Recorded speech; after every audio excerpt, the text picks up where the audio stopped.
In this video, I'm going to show you how I went from this boring office to this office.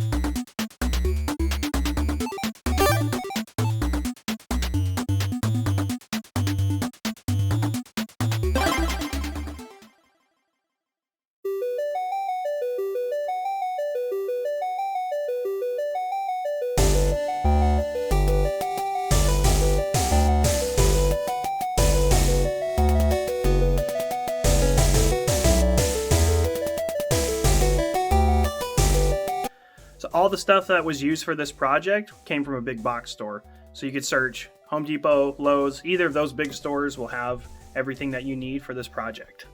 All right, so here we have just about everything that's gonna go into this office. So all the lumber is here. We've got our paint. I'll show you that in just a second. As you can see, clearly I don't have a utility truck or any kind of truck, but I do have a family wagon, aka Sienna. So I'm able to get everything in the Sienna if I take my seats out.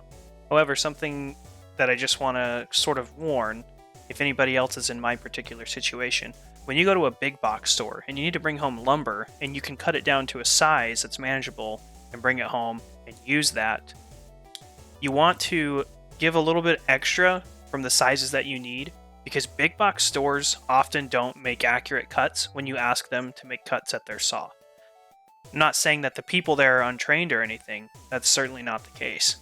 However, for whatever reason, from my experience, I've gone to several different big box stores, asked them to cut lumber, given them a measurement, and then when I get the material home, it's nowhere near what I asked.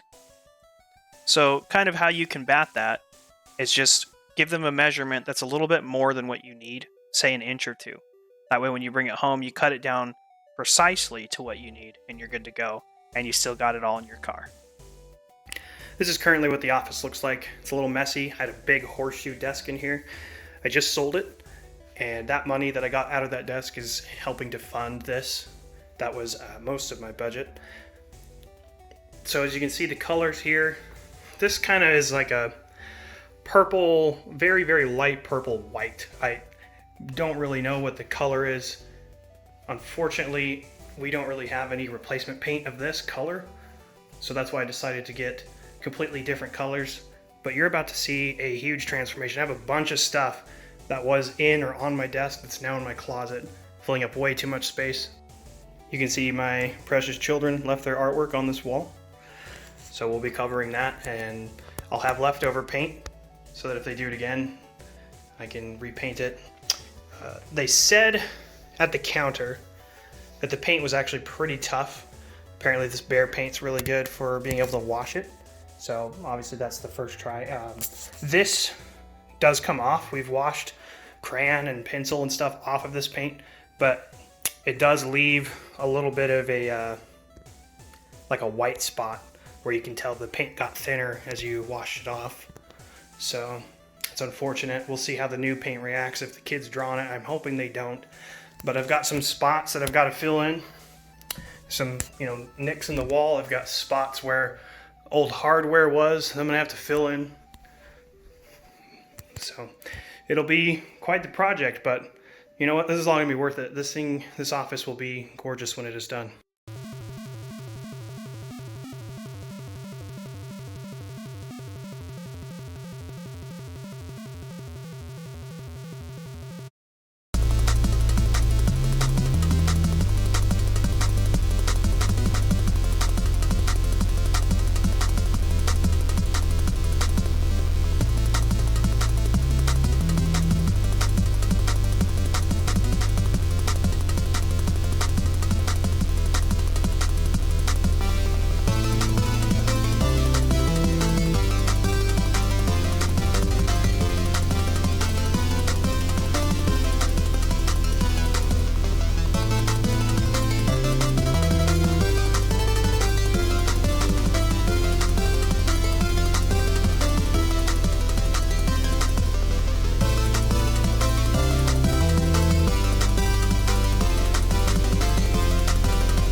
Okay, here's where we are at.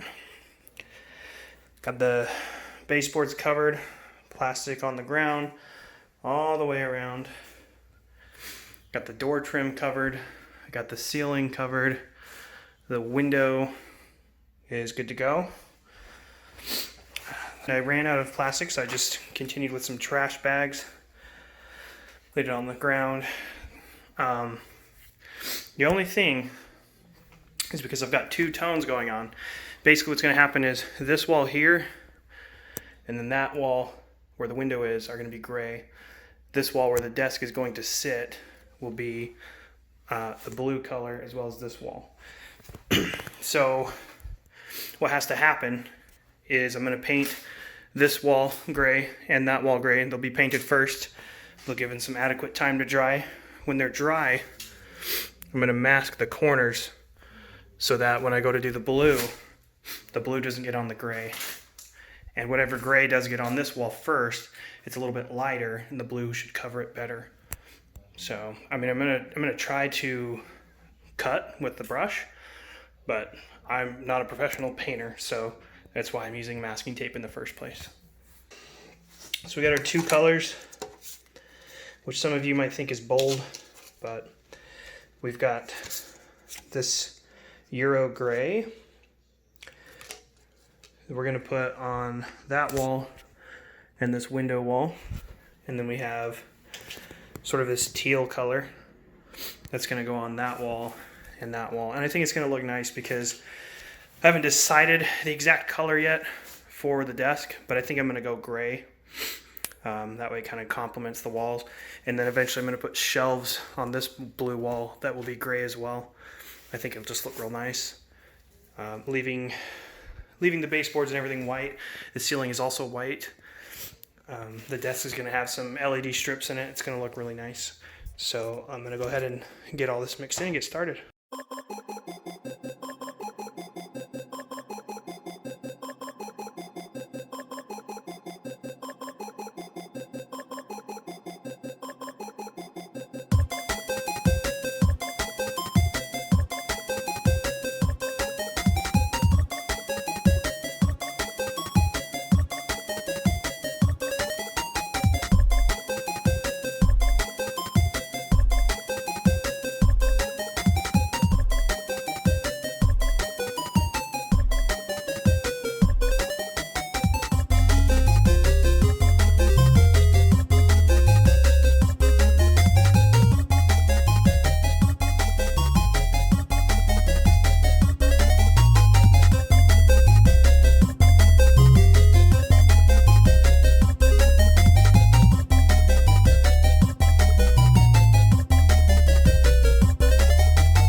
Here you can see where I start to peel back the green frog tape to reveal that it actually did a very good job with not allowing the paint to bleed underneath it like a lot of other masking tapes do.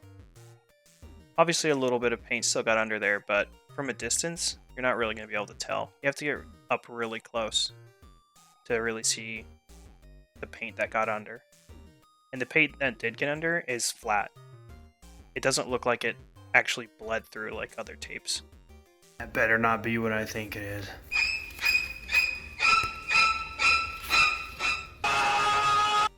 Alright. Actually not that big of a deal. A little bit of white touch-up paint, all good to go. But as you can see here, for the most part, the tape did a really good job keeping that paint off of everything that it was covering, basically. So now with the painting out of the way, it's time to go to the desk. I'm going to show you the plans that I have drawn for it, and then just proceed with the time lapse. Each square on this graph paper represents approximately 5 inches. The desk is 157 inches long, giving about a quarter inch on each side for expansion. I'll get to more on that in just a second. One side you'll notice has a notch. This is so that I can access the closet without the desk interfering. I wanted to use what's called a herringbone pattern on the top of the desk, rather than just putting boards together, as a simple look. In order to achieve this look, I had to cut my boards at a 45-degree angle on one end. Without delaying any further, I'll just get into the time lapse so you can see how it works.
Well, to everybody who's made it this far in the video, thank you so much for watching. I greatly appreciate it.